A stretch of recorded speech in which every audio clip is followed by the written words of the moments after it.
మామా అన్న first look release అయిందిరా.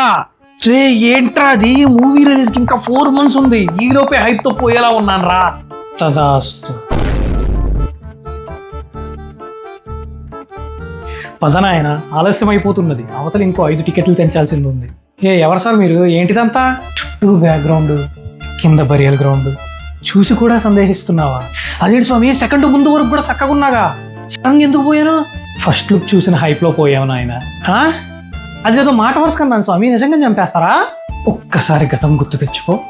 Cause of death hype. ఒరే బక్కోడా, హైప్ తో చచ్చిపోతే ఎవడరా రెస్పాన్సిబిలిటీ? 7 సెకండ్ హాఫ్ లో తీపిచ్చండి ఫ్రెండ్స్. వరుసగా అలాంటి స్టేటస్లే పెడుతూ మాట వరుస కన్నానంట విన్నాయన. సిగ్గుండాలి. అలా కాదు స్వామి, ఇంకొక ఛాన్స్ ఇవ్వండి స్వామి. ఇస్తే జన్మంతా మీ నామమే చెప్పిస్తా, మీరు చెప్పిన కర్మనే ఆచరిస్తా. తదాస్తు.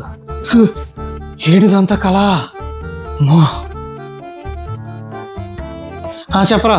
ఆ రోహిత్ గడు మన హీరోని బండ బూతులు తిడుతున్నాడు రా. కలపరు, నువ్వు లైన్ లో కలపండి. రే రోహిత్ కా, నీ అమ్మని తిట్టినా, నీ చెల్లిని తిట్టినా, నీ అక్కని తిట్టినా, కానీ నీ హీరోని ఎక్కడ తీసుకురాలా? అది నా సంస్కారం. నీకు ఇంకో ఛాన్స్ కూడా బొక్కరా. నీకు నేను కాదు, ఆడే కరెక్ట్. వస్తున్నాడు.